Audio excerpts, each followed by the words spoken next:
ونستعينه ونستغفره ونعوذ بالله من شرور أنفسنا ومن سيئات أعمالنا من يهده الله فلا مضل له ومن يضلل فلا هادي له وأشهد أن لا إله إلا الله وحده لا شريك له وأشهد أن محمدا عبده ورسوله أما بعد فإن خير الحديث كتاب الله وخير الهدي هدي محمد صلى الله عليه وسلم وشر الأمور محدثاتها وكل محدثات بدعة وكل بدعة ضلالة وكل ضلالة في النار.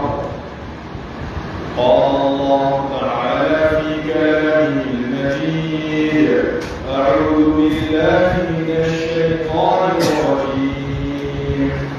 يا أيها الذين آمنوا إذا نودي للصلاة من يوم الجمعة فاسعوا إلى ذكر الله وذروا البيع ذلكم خير لكم إن كنتم تعلمون. أو كما قال الله تعالى في كلامه المجيد: وقال النبي صلى الله عليه وسلم: أن تعبد الله كأنك تراه فإن لم تكن تراه فإنه يراك.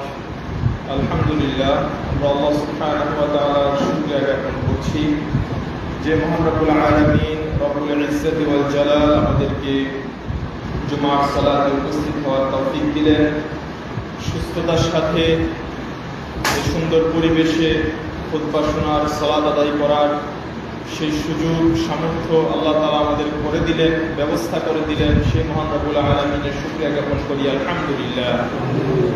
দুরূদ সালাম বর্ষিত হোক রাসূলুল্লাহ সাল্লাল্লাহু আলাইহি ওয়াসাল্লামের উপর, যে মহামানবকে আল্লাহ সুবহানাহু ওয়া তাআলা মানব জাতির মুক্তির জন্য, মানব জাতির হিদায়াতের জন্য প্রেরণ করেছিলেন এবং তিনি ইসলামের প্রতিটি বিষয়, মানুষের জীবনের প্রতিটি বিষয় সম্পর্কে ব্যাখ্যা, বিশ্লেষণ, প্রশ্নের সমাধান, সমস্যার সমাধান, যত পরিমাণে সমস্যা আছে সকল কিছুর সমাধান যিনি করে গিয়েছেন এবং যেগুলি বর্ণনা তিনি কোরআন এবং হাদিসে বলে গিয়েছেন, সেই মহানবী সাল্লাল্লাহু আলাইহি ওয়াসাল্লামের উপর দুরূদ সালাম বর্ষিত হোক। আল্লাহুম্মা সাল্লি আলা মুহাম্মাদ ওয়া আলা আলি মুহাম্মাদ কামা সাল্লাইতা আলা ইব্রাহিম ওয়া আলা আলি ইব্রাহিম ইন্নাকা হামিদুম মাজিদ। সম্মানিত মুসল্লিয়ানে কেরাম, আমরা আজকে খুব সংক্ষিপ্তভাবে আমাদের খুতবা শেষ করব, সময় অত্যন্ত স্বল্প। আমরা প্রথমেই আল্লাহ সুবহানাহু ওয়া তাআলার বাণী, আল্লাহ সুবহানাহু ওয়া তাআলা বলছেন: ইয়া আইয়ুহাল্লাযীনা আমানু আমিনু বিল্লাহ, হে যারা ঈমান এনেছো তোমরা আল্লাহ তাআলার উপর ঈমান আনো। যারা ঈমান এনেছো তারা আল্লাহ তাআলার উপর ঈমান আনো। তার মানে হচ্ছে যারা ঈমানদার তাদেরকে আল্লাহ তাআলা আবার বলছেন তোমরা ঈমানদার হও। কেমন যেন একজন এমবিবিএস ডাক্তারকে আবার বলা হচ্ছে তুমি আবার ডাক্তারি পড়ো, একজন শিক্ষককে বলা হচ্ছে তুমি আবার পড়াশোনা করো, কেমন যেন একজন ব্যবসায়ীকে বলা হচ্ছে তুমি আবার ব্যবসা শিখো। এরকম ভাবে আল্লাহ তাআলা ঈমানদারদেরকে বলছেন তোমরা আল্লাহ তাআলার উপরে ঈমান আনো। তার মানে যারা মুমিন তাদের ঈমানের মধ্যে কিছু ঘাটতি থাকবে, তাদের ঈমানের মধ্যে ঘাটতি চলে আসবে, তাদেরকে আল্লাহ তাআলা সতর্ক করেছেন, হে ঈমানদাররা তোমরা আল্লাহ তাআলার উপর কি আনো? পরিপূর্ণভাবে ঈমান। সূরা বাকারার মধ্যে আল্লাহ সুবহানাহু ওয়া তাআলা বলছেন: ইয়া আইয়ুহাল্লাযীনা আমানু দুখুলু ফিস-সিলমি কাফা, হে যারা ঈমানদার তোমরা ইসলামের মধ্যে পরিপূর্ণভাবে প্রবেশ করো। ওয়ালা তাত্তাবিউ খুতুওয়াতিশ শাইতান, শয়তানের যে পদ্ধতি এগুলি তোমরা অনুসরণ করিও। ইসলামে পরিপূর্ণভাবে প্রবেশ করো কাদেরকে বলছেন? ঈমানদারদেরকে বলছেন। তার মানে হচ্ছে ইসলাম এবং ঈমান দুটো এক জিনিস নয়। আল ঈমান মা ফি সুদুরিল মুমিন, ঈমান হচ্ছে এমন জিনিস যেটা মানুষের অন্তরে থাকে, ভিতরে থাকে। ওয়াল ইসলামু মা ফিল আমাল, ইসলাম হচ্ছে ওই জিনিস যেটা তার আমল কাজ করলে প্রকাশ পায়। একজন ব্যক্তি ঈমান এনেছে, যেমনটা হাদিসে জিবরাইলের মধ্যে আল্লাহ নবী সাল্লাল্লাহু আলাইহি ওয়াসাল্লামের কাছে জিবরাইল আলাইহিস সালাম আসলেন, এসে জিজ্ঞাসা করলেন, আখবিরনি আনিল ঈমান ইয়া রাসূলুল্লাহ, আল্লাহর রাসূল আমাকে আপনি ঈমান সম্পর্কে বলেন, ঈমান কি?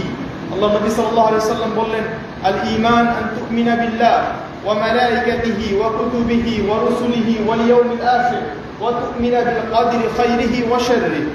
ঈমান হচ্ছে ওই জিনিস আল্লাহ তাআলার উপর বিশ্বাস স্থাপন করা, ফেরেশতাদের উপর বিশ্বাস স্থাপন করা, আল্লাহ তাআলার যত আসমানি কিতাব আছে সকল কিছু সত্য এই বলে বিশ্বাস স্থাপন করা, নবী রাসূলগণের উপর বিশ্বাস স্থাপন করা, আখিরাত দিবসের প্রতি বিশ্বাস স্থাপন করা, এবং তাকদীর বা ভাগ্যের যত ভালো মন্দ যা কিছু আমাদের সাথে ঘটে সবকিছু আল্লাহর পক্ষ থেকে আসে এটাকে বিশ্বাস স্থাপন করা। এই 6টা বিষয়ের উপর বিশ্বাস স্থাপন করা হচ্ছে কি ঈমান। এই 6টা বিষয় কি আমাদের আমলে প্রকাশ পায়? এগুলি হচ্ছে অন্তরের কাজ। আপনি অন্তরে যা বিশ্বাস স্থাপন করেন এটা আপনার কাজে দেখা যাবে। যদি আপনি আল্লাহ তাআলাকে বিশ্বাস করেন, আল্লাহর হুকুম আপনি পালন করছেন কিনা দেখেই বোঝা যাবে।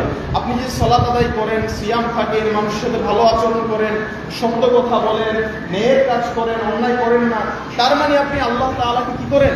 বিশ্বাস করেন, ওনাকে আপনি রব হিসেবে, ইলাহ হিসেবে মেনেছেন। ঈমান আপনার ইসলামের কাজগুলিতে কিভাবে প্রকাশ পাবে? তাহলে ঈমান হচ্ছে অন্তরের কাজ। এবার জিবরাইল আলাইহিস সালাম আল্লাহ নবী সাল্লাল্লাহু আলাইহি সাল্লামকে প্রশ্ন করলেন, আখবিরনি আনিল ইসলাম, হে আল্লাহর নবী আমাকে ইসলাম সম্পর্কে বলেন, ইসলাম কি? জিবরাইল আলাইহিস সালাম কেন আল্লাহ রাসূলকে প্রশ্ন করছেন? আপনাদের একটা প্রশ্ন থাকতে পারে। মূলত এটা ছিল সাহাবাদের একটা মজলিস, সাহাবায়ে কেরাম রাদিয়াল্লাহু আনহুদের একটা মজলিস, যেখানে জিবরাইল আলাইহিস সালাম একজন মানুষের বেশ ধরে এসে আল্লাহর নবীর সামনে বসেছেন। সাহাবাগণ কেউ চিনে না এই লোককে, আগে কখনো দেখে নাই। বসে বলছেন, হে আল্লাহর রাসূল আমাকে এগুলি বলেন, এটা কি সেটা কি জিজ্ঞাসা করছেন। যখন জিবরাইল আলাইহিস সালাম চলে যাচ্ছিলেন তখন সাহাবায়ে কেরামকে আল্লাহর নবী সাল্লাল্লাহু আলাইহি সাল্লাম বললেন, তোমরা কি তাকে চিনেছো? সে কে ছিল? তখন সাহাবায়ে কেরাম বলেন, আমরা তো জানি না কে ছিল, আল্লাহু ওয়া রাসূলুহু আ'লাম, আল্লাহ রাসূলই ভালো জানেন এটা কে ছিল। তাকে আগে কখনো দেখি নাই, তাকে মনে হয় না সে মুসাফির, তার চুল টুল সবকিছু ঠিক ছিল। কাছের মানুষ হলে তো আমরা চিনতাম, দূরের মানুষ হলে তো মুসাফির থাকতো, সে তো মুসাফিরও না, তার সাথে কোনো বাহন নাই, কোনো কিছুই নাই, এভাবে চলে আসলো, এভাবেই চলে গেল। তখন তিনি বললেন, আতাকুম জিবরিল আতাকুম ওয়া ইউআল্লিমাকুম দীনাকুম, জিবরিল তোমাদের কাছে এসেছিল এবং তোমাদেরকে দ্বীন সম্পর্কে জ্ঞান দিয়ে গেছে। তো যখন প্রশ্ন করলো ইসলাম কি, তখন আল্লাহ নবী সাল্লাল্লাহু আলাইহি ওয়াসাল্লাম বললেন, আল ইসলাম আন তাশহাদা আল্লা ইলাহা ইল্লাল্লাহ, ইসলাম হচ্ছে তা যে মুখে সাক্ষ্য দেওয়া যে আল্লাহ ছাড়া কোনো ইলাহ নাই। এই দেখেন মুখের কথা এসেছে, এতক্ষণ কিন্তু বিশ্বাস সব অন্তরের কাজ। এবার মুখে আপনাকে স্বীকৃতি দিতে হবে আল্লাহ ছাড়া কোনো ইলাহ নাই, যত ইলাহ আছে সব হচ্ছে মিথ্যা ইলাহ। একজন সত্য আছেন, তিনি হচ্ছেন আল্লাহ সুবহানাহু ওয়া তাআলা। এই সাক্ষ্য দেওয়া, মুখে স্বীকৃতি দেওয়া, আনতাশহাদা আল্লা ইলাহা ইল্লাল্লাহ ওয়া আন্না মুহাম্মাদার রাসূলুল্লাহ, আরো সাক্ষ্য দিতে হবে যে মুহাম্মদ সাল্লাল্লাহু আলাইহি সাল্লাম হচ্ছেন আল্লাহ তাআলার রাসূল। ওয়া তুকিমুস সালাতা ওয়া তুতিজ যাকাতা ওয়া তাসুমু রমাদানা ওয়া তুহাজ্জাল বাইতা ইন ইসতাতা'a ইলাইহি সাবিলা। আরো 4টার কথা বললেন। একটা গেল আল্লাহ তাআলা এবং আল্লাহ রাসূলকে সাক্ষ্য দেওয়া, দ্বিতীয়ত হচ্ছে সালাত আদায় করা। ইসলাম দেখেন, ইসলাম হচ্ছে আপনার আমল, আমলের মাধ্যমে ইসলাম প্রকাশ করবে আপনি মুসলিম কিনা। দ্বিতীয়ত হচ্ছে কি সালাত আদায় করা, তৃতীয়ত সিয়াম পালন করা, চতুর্থ যাকাত আদায় করা, পঞ্চম হজ করা যদি সামর্থ্য থাকে। তো সালাত এবং সিয়াম এটার জন্য টাকা পয়সার দরকার হয় না, যাকাত এবং হজের জন্য কি হয়? টাকা পয়সার দরকার হয়। গরিবদের জন্য সালাত এবং সিয়াম, যাকাত তাদের উপর ফরজ না, হজ তাদের উপর ফরজ না। তো এরকম ভাবে এই বিধানগুলি যারা প্রকাশ্যে পালন করবে তারা হচ্ছে মুসলমান।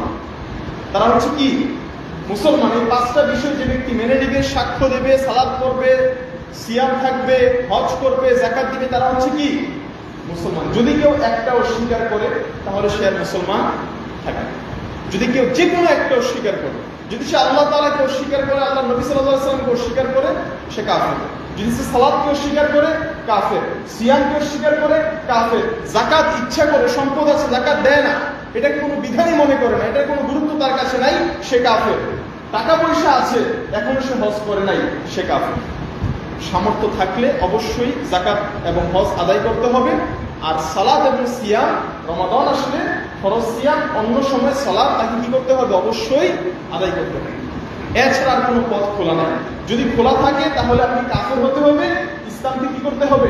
অস্বীকার করতে হবে, তরক করে দিতে হবে, মুরতাদ হয়ে যাবেন যদি সালাত ছেড়ে দেন, সিয়াম ছেড়ে দেন। এই জন্য এই বিধানগুলিতে আমাদের অনেক বেশি গুরুত্ব দেওয়া দরকার।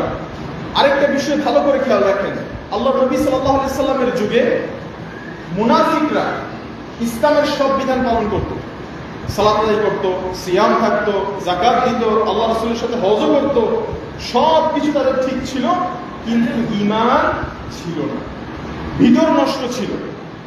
ভিতর কি ছিল? নষ্ট, যেটা কেউ দেখে না। ভিতরে ভিতরে তারা কাফেরদের কাছে গিয়ে বলতো, আমরা মুমিনদের সাথে এমনিতেই ঠাট্টা বিদ্রুপ করি, তোমাদের সাথেই তো আমরা আছি। মুমিনদের সব খবর তাদেরকে গিয়ে বলতো, নিজেদেরকে কাফের পরিচয় দিতে তাদের কাছে গিয়ে। এদের অন্তর ছিল কি? নষ্ট, নোংরা, অপবিত্র, কিন্তু উপর দিয়ে তারা আল্লাহ রাসূলের কাছাকাছি দাঁড়িয়ে সালাত আদায় করত। যখন আল্লাহ রাসূল সাল্লাল্লাহু আলাইহি ওয়াসাল্লাম নসিহত করতেন, সাহাবীদেরকে উপদেশ দিতেন, তারা কাছে বসে থাকতো, কিন্তু তাদের ভেতর ছিল কি? নষ্ট। এই জন্য ভেতর এবং বাহির দুইটা যদি সমন্বয় করতে পারেন, দুইটাকে যদি মিলাতে পারেন, আপনার ঈমানও ঠিক আছে, আপনার ইসলামও ঠিক আছে, তাহলে আপনি ইনশাআল্লাহ জান্নাত প্রত্যাশী হতে পারেন। ইনশাআল্লাহ আপনি জান্নাত প্রত্যাশী হতে পারেন। আল্লাহ সুবহানাহু ওয়া তাআলা আমাদেরকে কবুল করুন, আল্লাহুম্মা আমিন।